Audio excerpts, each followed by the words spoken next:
Hello, welcome back to the Beastlands. I'm Castle, and this is my stupid face. Thanks for coming back and hanging out with us once again as we journey deeper into the forgotten lands known as Melland. We're going to do a quick recap, but I'd like you to know that we're currently holding a contest. It is an art contest. Any kind of fantasy art is welcome. We don't currently have that many applicants, meaning it's going to be really easy for you to win. So drop us an email with your application to callofthebeastlands at google.com. Without further ado, here's our show. Welcome back to the Beastlands, everybody. Yay! Yep. Woohoo! Let's see. Last time we did some stuff and some things, and some stuff happened and things unfurled. More specifically, the blizzard eventually died down after a hit-and-run guerrilla tactic murder spree by the two rogues of the party. Took down a wyvern by their lonesome, mostly due to ascites hopping on the fucking thing, trying to give it a spin. However, both of them played their part wildly well. They made a successful escape. Yeah, they made a successful escape, and the party made a long rest. Burned up all their torches to make a campfire to get through the blizzard. Dug the way out in the morning and came up with a strategy. Search parties were out looking for them, and they're like, well, if they're going to find us, then let's set up an ambush. And cleverly came up with tactics that paid off incredibly well, if I say so myself.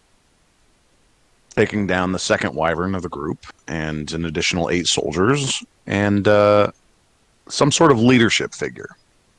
And right after the killing blow, we ended the episode. So that about sums it up. Right! What are you... I'd like to harvest the wyvern. Ah, indeed. I love how Dirk's like panicking, and you're like, I want to harvest the wyvern. Cool and collected. Can't let good food go to waste. Good parts. Oh, that's true. If we want to have a spellcaster at our fortress, and we're going to need these. Let's see here. Dirk goes over to Todier and points at the tail, going, I eat that? Are we at least going to cook it first? Well, why don't you go ahead and give me an appraisal check before you answer that specific question. With guidance. With guidance. 7. I do believe that this is nature, but let me double check that. Nature, yep, indeed. 1d4. 26. Very well. You become increasingly familiar with the anatomy of this wyvern. Of course, the wyvern tail, you know that it's very poisonous. It is a large barbed stinger, and it has gushed liters of venom just during this fight. But more than that, you can also harvest the wings, and the tail itself, aside from the poison sac, is worth money and can be, looks like, pickled and fermenting alcohol. Yeah. To make Is it possible to put some of this on my arrows? Oh, the poison? I don't know. Yeah. It's kind of hard to harvest. Who wants to try and harvest this thing? I'll do it. Go for it. You can tag team it. One of you can do it with advantage. Is it also a nature thing? It is indeed a nature thing. Okay. Add your proficiency bonus. Now, what would you like to tackle first? It occurs to me that we're supposed to be doing these separately. Oh, I'll let Todier do his harvest thing. No, I just meant like each individual item from the harvest creature. So the easiest item is the tail. Next is the wings. And then the hardest is to extract the poison. Anyone have any ideas? I mean, you just need to choose which of the three things you want to harvest off at first. Oh. Well, before we harvest the tail, we should probably attempt to extract the poison. Want to makes go? Yeah, want to do that first? Okay. Somebody give me that check with advantage And as your and guidance. and guidance. I'll do that. Okay. Sure. Vintage. Oh, thank goodness. Hold on. 21. 21. Blackjack. Very good. The DC on this was 20, so the guidance indeed saved poisoning your very self. So, this is a jar's worth. It can be used to coat up to 15 pieces of slashing or piercing ammunition, or one slashing or piercing weapon. Applying the poison takes 1 minute. For the next 10 minutes, any creature successfully hit must make a DC 15 Constitution saving throw, taking 7d6 poison damage on a failed save, or half that on a successful saving throw. 76. Yeah, let me go ahead and post this in chat. Yeah, wyvern poison is not to be fucked with, dude. Oh, I am totally messing with this. It's like, you really shouldn't mess with this. Alright, I'm gonna do the opposite of that. We're gonna mess with this. I'm Anyway. gonna teach those remorazes some pain. Would you like to do the wings or the tail next? Well, now we're all worried about it. I mean, that was the dangerous part. The other parts of this, you just run the risk of messing up the materials. I will say this, harvesting the poison of the tail is a lot better than riding the wyvern. Right. This is Dirk. This is a Dirk question. Guess we're doing the wings next, I suppose, or the tail. Give me that next check with advantage. All right. Sorry, I didn't know I was doing all the rolls. Oh, well, Tony is helping you, Oh, 21. which is why you're getting the advantage. All right. You neatly remove the leather from the wings. Like the wings of many magical creatures, the wings of a wyvern are capable of being removed and transformed into artificial wings for their new owners. Next, give me another one for the tail. Can I have the wings? Because that means I faster. And that can. Oh, 11. Is guidance used with this yet? Mm-hmm. Okay. Well, the DC on that was 10, so you're all good. Oh, okay, cool. The tail is not very tricky to harvest. You can still mess it up and butcher it, but you didn't. Wyvern tails, when properly harvested and cleaned, possess weaker forms of the creature's infamous poison. The tail is often kept inside barrels of fermenting alcohol to imbue it with extraordinarily strong flavor and proof. The proof is so high, in fact, that it is joked that wyvern tails kill more people after being removed than while they're still attached. Is it possible to, like, maybe make a quiver out of this? Out of the wyvern tail? Yeah. I suppose so. Sorry Oh, about wait. that. Oh, I mean, I'm pretty sure you guys have a tavern, right? Mm-hmm. Well, let me ask this real quick. Is it possible? I mean, is it big enough to maybe make like a leather hide armor type ordeal? You can use the wings for that. Okay. Yeah. The wyvern tail wasn't actually like the skin or the armor plates. It was successfully getting like the meat out of the sumbitch without ruining it. Oh, okay. I see. I got you. Mm-hmm. And then the wings from the leather from the wings, you said could be used to possibly make a pair of artificial wings? Indeed, it has been Fighting? said that the adventurer that gets his hands on an intact set of wyvern wings could have it turned into wings of flying. Seems kind of redundant, if you ask me, but, you know.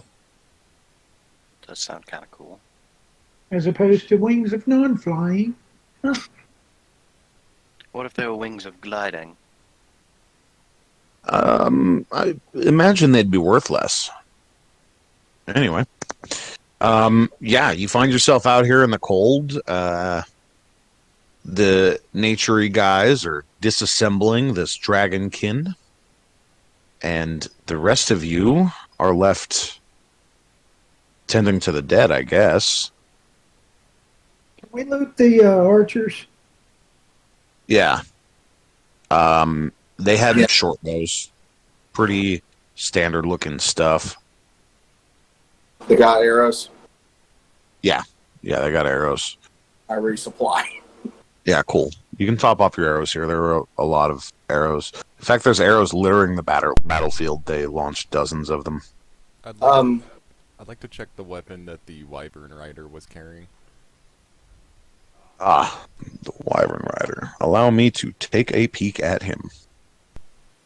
Josh, how many of those vials did you say we managed to get out of? Just one jar of wyvern poison. It can be used to coat 15 projectiles, or Okay. one slashing. Or Yeah, Yeah, I could give some to you and Ascites and some on the arrows, I guess. 5 apiece. What? It's just If, one jar. if you can make 15 different arrows poison, 5 apiece. Oh, yeah. Mhm. Okay. They can't be coated in advance, though. It only lasts Right, for about a minute right. once coated. 10 minutes. It takes a minute to apply, but the Oh, poison's last good 15. for 10 minutes. I said 10, yeah.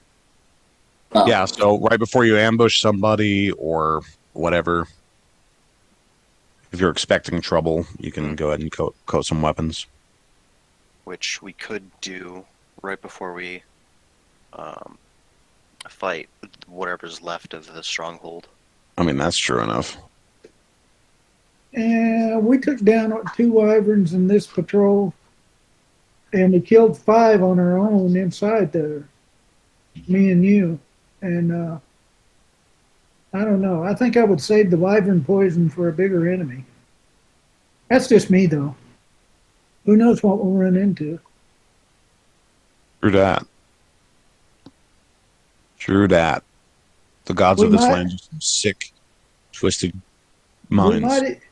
might even find Jeb and Cletus's cousins. Almost certainly. Anyway, so what's the plan now, guys? Oh yeah, the weapon of the veteran half dragon. So he had some actually really nice engraved armor. Full plate. Very rare in the Beastlands. It's not magical, but it's AC 18. Lesk? Can't wear it. That does sound very nice. Yeah, with a little bit of modification, you could get it to fit your body. And can't... No, we haven't built the place to imbue magical items yet, have we? I think it takes, what, 60 days? To do the magical item place? But to actually do the magical item, and that'd be like a minor. I think it was up to 600 days or something for a major enchantment. It takes a long time generally to enchant things. Yeah. Mm-hmm. However, he had a longsword on him. It's also non-magical, but it's well crafted. It's probably worth 50% more than a standard longsword. He also had a backup short sword and a heavy crossbow.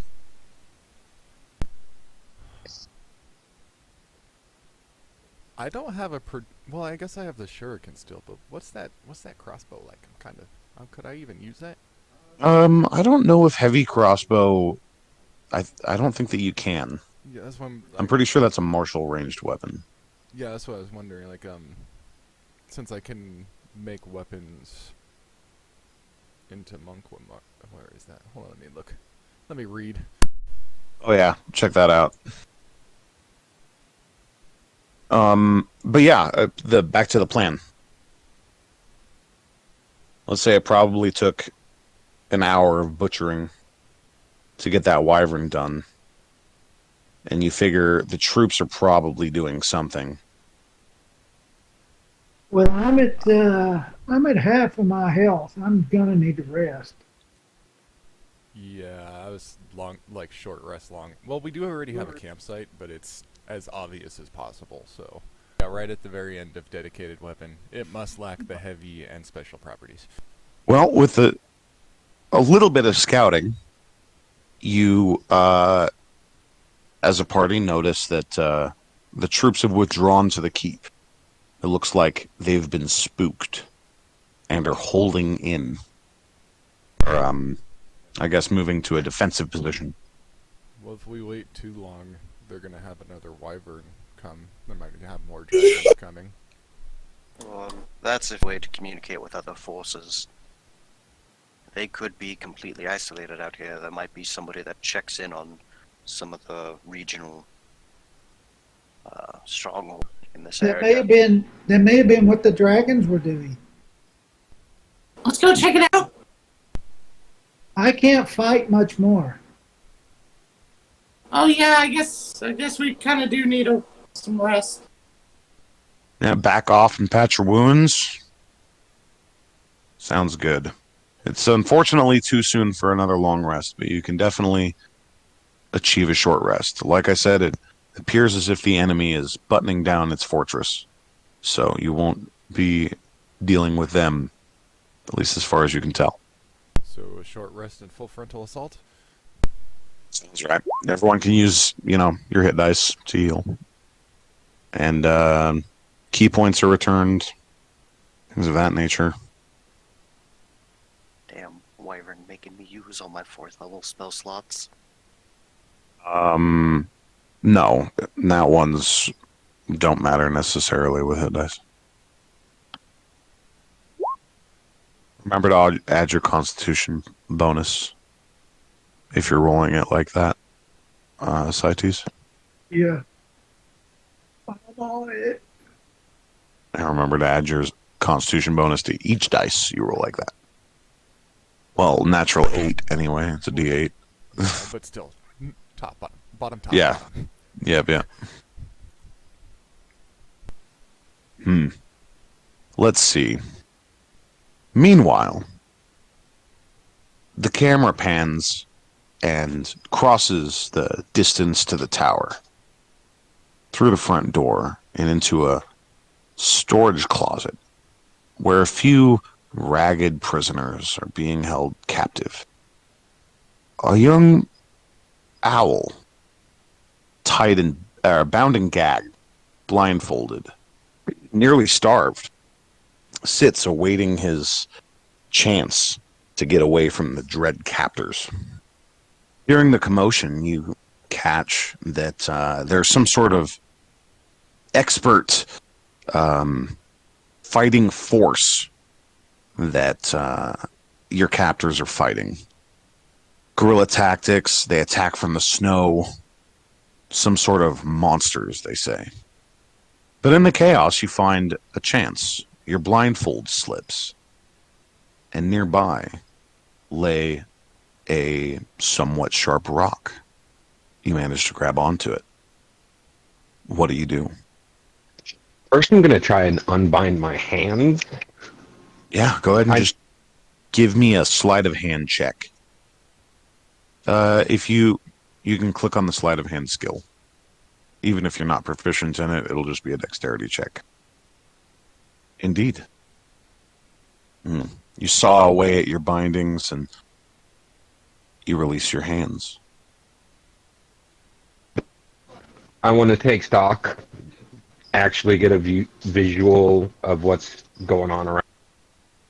Well, to your left lays an unconscious rabbit folk, similarly bound and gagged. To your right is much the same situation, but instead of a rabbit folk, it is a mouse folk. It's a small 10 by 10 cubic room with a locked door. On the other side of the door, you hear a good amount of commotion.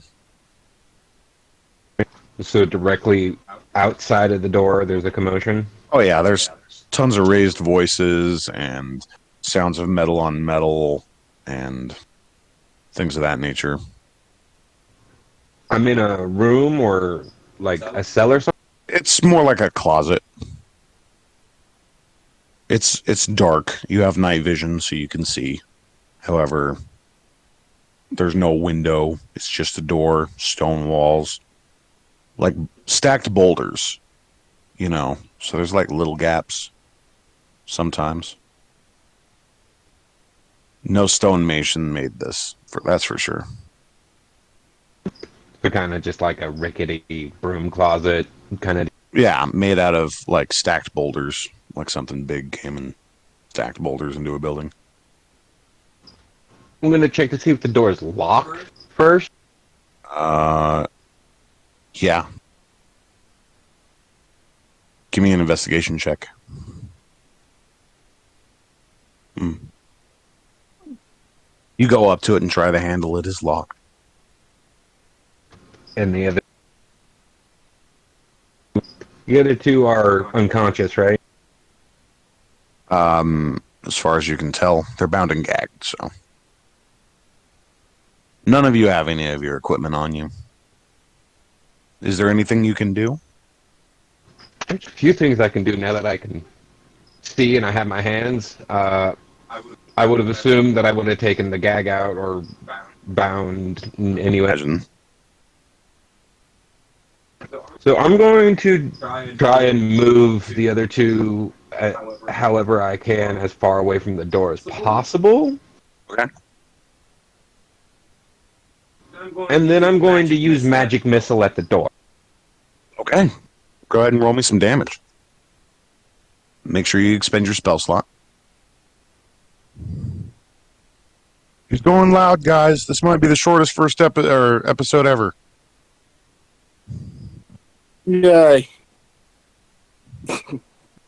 Hold on, it's not letting me scroll. It's just moving it along with my mouse. Hold on a second. I might be able to. Magic missile should actually be listed under your weapons. 3 darts. With a loud burst of splintering wood, the door flies outwards. You look through it and you see a group of maybe 15 very stunned-looking dragonborn. Their stunned condition is not going to last for very long, though. How do you follow this up? The baddies are just right outside the door and kind of stunned. Yeah, it's just one big room. Did I hurt the other two people in the room? Nope. I'm gonna run. You're going to try and run through the crowd of enemies? I'm going to try and get out of there as quickly as possible. Do you have anything to maybe aid in this endeavor? I could dimension door. Oh, that would probably be a good start. You can dimension door to the other side of the room. You can see the door is closed, but it is definitely an exit. Other options include going up. It's a tower. There's some rickety second and third floor.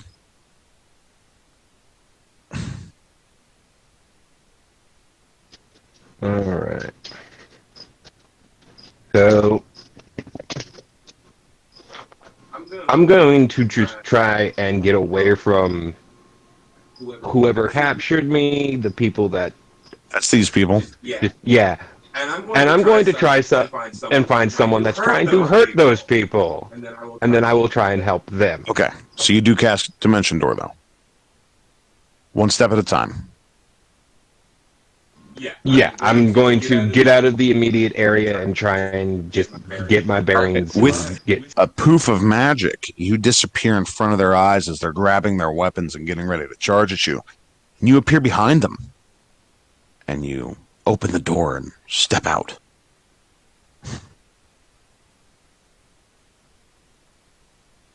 Do you take to the air? I might as well. Yeah. Oh, I have a fly speed of 30. yep, for sure. You can dash, of course, so that's 60. However, a couple of arrows are going to fly your way as you go from the roof of the tower. Disadvantage. What's your armor class? Oh, wow. 12. Okay, so 3 out of 4 of them hit you. You're going to take a total of 11 piercing damage as 3 arrows impact your flying form.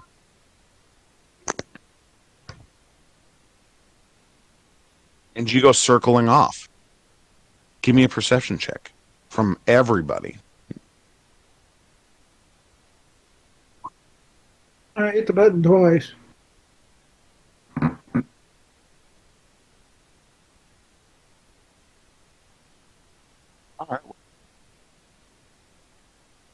Godier and Ascites are busy having a conversation. However, Lesk, Dirk, and Lesk and Dirk, you see the flying figure escape from the tower. You can see little tiny arrows in the distance flitting off towards him. And he just seems to be looking for a place to run. And you sees it too. I haven't heard a word from you. I'm not trying to ignore you if you're muted or something. I have no idea. You no speak. You have no reason.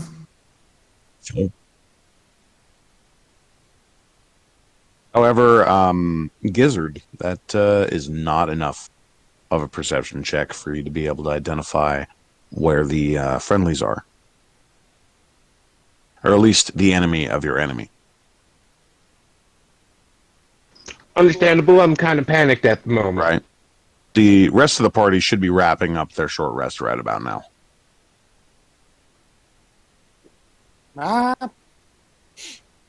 So what's that? What's what? The thingy up there. It looks like a brown bird folk. Spy? You want to shoot it? They must be out of dragons to spot us with. Does it look hostile? No. Not likely to be a spy. They rarely use anything other than their own race. Refugee, maybe? Probably some unfortunate traveler that just stumbled into the wrong area. Let me wave him down. Dirk starts waving really rapidly.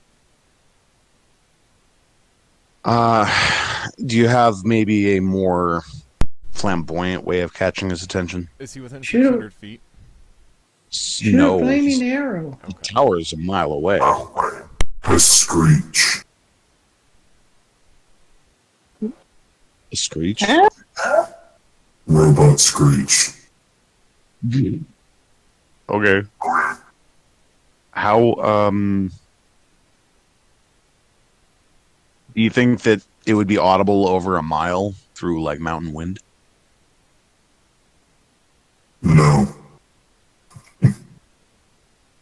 How high are the cliffs? That's Have a bomb? Yeah, so they start yelling at you and... Oh, a bomb? Did you say bomb? Yes. When the hell did you get a bomb? No, I'm saying use a bomb. Got you. Using a bomb in the valley like this would be stupid. We'd bury the city or the village. It's a play on words. Oh, Anyway. bomb? You a bomb? Anyway. Give me your second perception check, because you're right, you have audio-based advantage. So you can't see anything immediately, even with your really good eyesight, and you focus on your natural talent. your natural ability to hear over great distances. Yep. To even it out. Oh, it's even worse. So you fly up into a mountain, the nearby mountain, and hunker down in the snow, hoping you lost your pursuers. Everyone else sees this. Well, you want to go find out what that is? Let's go. Oh, fun little facts that I figured out about last battle. Huh. Hard terrain does not affect me whatsoever. Because I have a Landstrider ability. That's correct. That's through your favored terrain, though, right? Nope. It's hold on. I'll post it in the chat.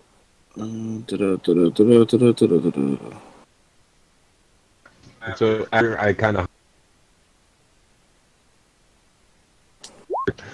I hunkered down for a little bit, I'm gonna pull out a little tiny chest and summon its match, and just quickly grab out some rope, and then I'm going to work on ritual casting rope twit. Nope, I'm just going to cast it because it's not a ritual. What is it? Sorry. Did you say rope trick? Yeah, go ahead and post that in chat. Correct. Dirk actually seems to have the ability to walk on top of the snow. Yay! I'm fast again. Yeah, you're faster than the rest of the party. Well, except for Lesk. He also ignores difficult terrain. I would assume Todier would also not have a trouble with that due to his leaping type. I was going to say, I just kind of imagine myself as a rabbit just jumping. Leaping through deep snow. Yeah, well, I can see it in my head. For sure.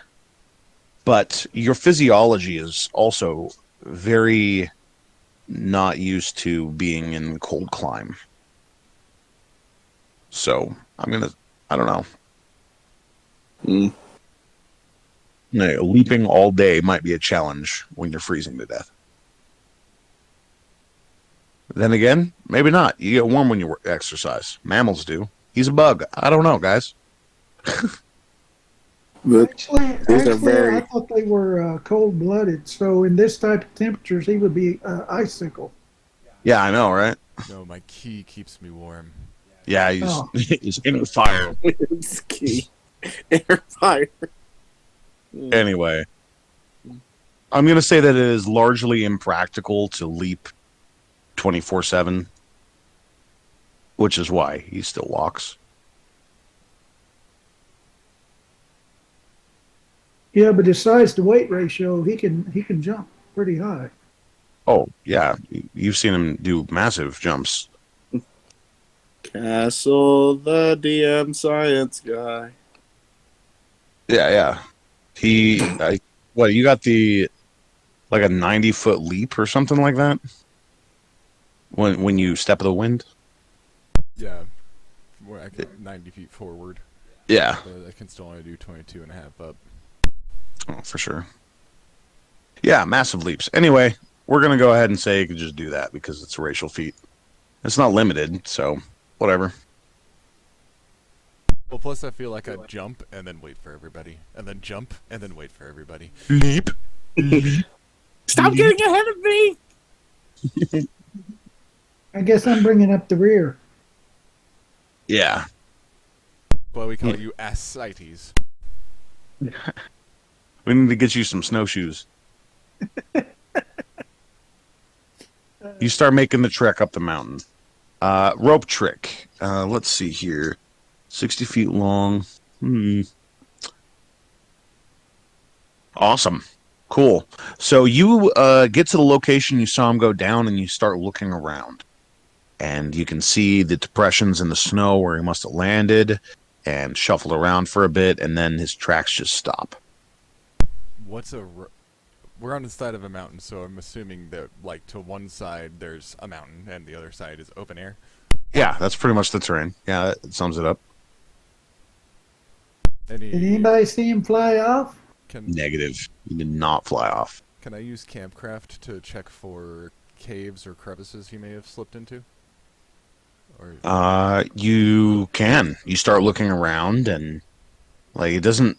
This isn't a very opportune place to hide. Honestly, it looks like he made a split decision and ended up where he really didn't want to be, but you have no idea where he went. In the meantime, Gizzard, you see them. You're looking down on this group of various creatures, just kind of scanning the area where you landed. You see a very handsome bobcat, very strong, very masculine. No, actually, you don't see him at all. He's very stealthy. Oh, you did not say you were stealthing. The description stands. Although Well, you really only see his head poking through the snow, to be fair. Well, if he wasn't looking for the masculine ascites, the masculine Dirk is always standing there. Yeah, a somewhat rotund, small raccoon. Standing on top of the snow, looking around.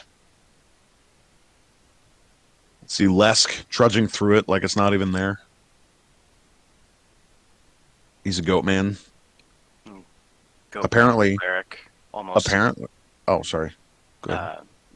At this point, with my full mail, I look closer to a paladin than I do a cleric, though. Indeed. Yeah, Warhammer and shield, full plate. You have the look. Would you say that you look official in any way? I have symbols of Thor and Odin branding. I suppose I wouldn't have it branding my plate mail anymore. However, on my shield and on a couple of other pieces of equipment, if you're looking for specific logos or something. I would say I have the cantrip message, and I would just message the most reliable looking person that I can see down there. You're in trouble. Follow us on all major social media, Discord, Twitch, and as always, thank you for joining us, and we hope to see you again next week.